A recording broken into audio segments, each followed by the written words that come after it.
Nous allons commencer par remercier Monsieur le ministre secrétaire d'État au logement qui a bien voulu accepter notre invitation pour la visite des programmes Mahalia et Djamali, situés à Almadies 2, plus précisément à Kounoum.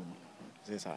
Donc, ce programme est une cité composée de 80 villas R+1 réalisées en 2 phases.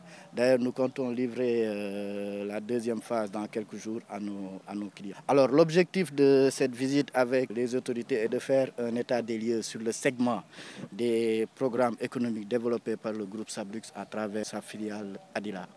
Cette rencontre aussi avec Monsieur le ministre secrétaire d'État au logement n'est pas une première. Comme vous le savez tous, on a eu le privilège d'être accompagné par lui lors de la cérémonie de livraison de notre 50e programme. Et en plus de ça, des séances de travail ont été tenues avec l'équipe du ministère et nous profitons d'ailleurs de l'occasion pour saluer la vision des autorités, du gouvernement, leur volonté à apporter des solutions rapides et efficaces face à cette problématique de logement. Alors, notre part, monsieur, on a l'expertise.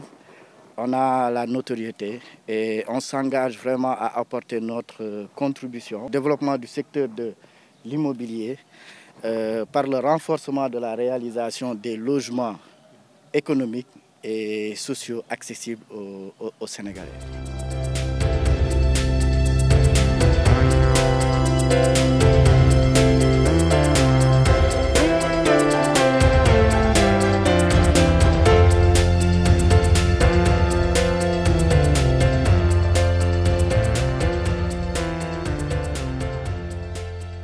C'est des villas R+1 bâties sur 150 mètres carrés, composées de F4 et F5. Donc en termes de cadre de vie, comme vous pouvez le voir, donc vous voyez qu'on a beaucoup misé sur tout ce qui est verdé, plantes. Donc on pense vraiment au cadre de vie.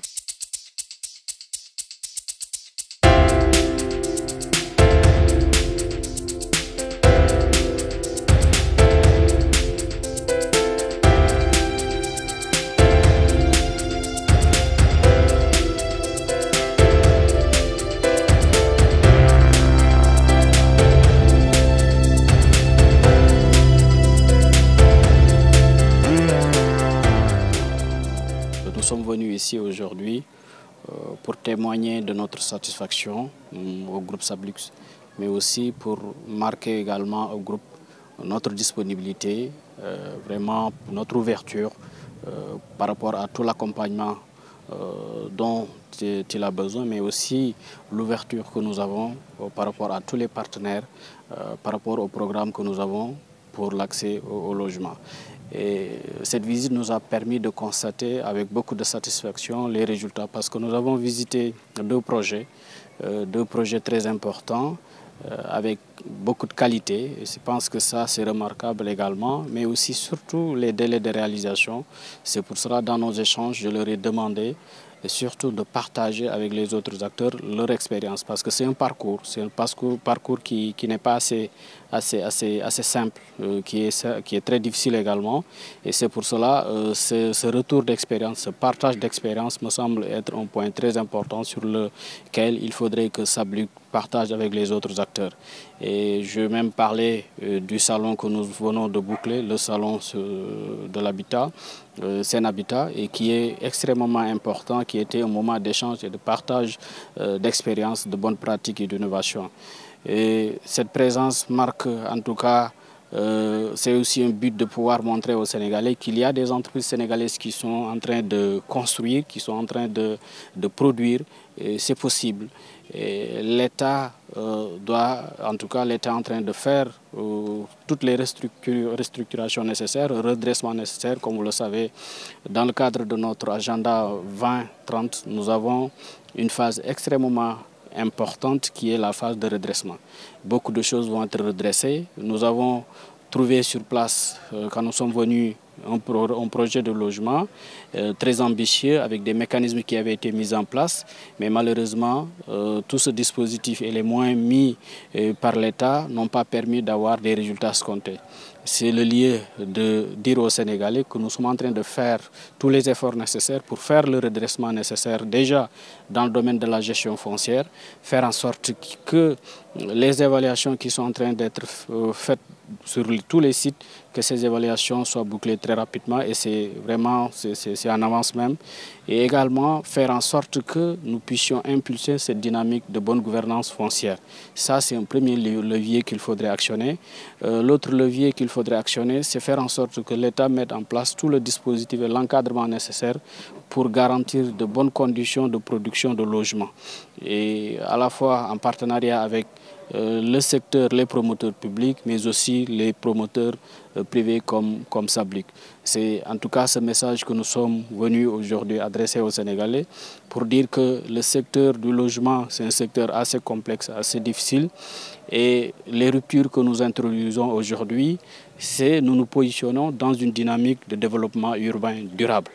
Le logement est une partie dans cette rupture. Et je pense que cette logique-là, ça nous permettra de garantir un meilleur cadre de vie, de garantir également une bonne organisation, un bon encadrement pour que nous puissions bâtir des villes durables. Cette logique-là, c'est une logique portée par M. le Président de la République. C'est une logique qui est inscrite dans l'agenda 25 ans. Notre présence ici, ce n'est pas parce que il y a une belle équipe au groupe Sablic, mais parce qu'il y a des résultats.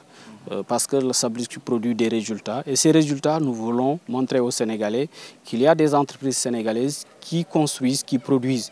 C'est un exemple qu'il faudrait partager, c'est un exemple qu'il faudrait vulgariser, les encourager, mais surtout aussi faire en sorte que Sablic adresse la diversité des besoins. Parce que nous avons une diversité de besoins, une diversité de demandes. Et il faudrait que dans leur offre, que Sablic aussi essaye davantage de diversifier les offres pour que les différentes demandes puissent en tout cas être prises en charge dans la production de logements. Et déjà, ils ont commencé dans ce sens, c'est le lieu de les encourager et pour aussi leur témoigner de la disponibilité de l'État, du gouvernement, à les accompagner dans ce sens parce que l'ambition, elle est grande et on ne peut pas atteindre une bonne politique, on ne peut pas avoir des résultats importants seulement en se concentrant exclusivement sur les moyens ou même sur le dispositif de l'État. Il faudrait ce partenariat public-privé, les accompagner, mais surtout aussi un message à l'endroit de Sablic pour que l'utilisation des matériaux locaux, l'utilisation également des entreprises locales, parce qu'il y a beaucoup de produits qui sont souvent importés. C'est le lieu de faire confiance aux produits locaux, à l'entreprise sénégalaise, d'où la nécessité de relever la question sur l'industrialisation du secteur. C'est un secteur assez informel.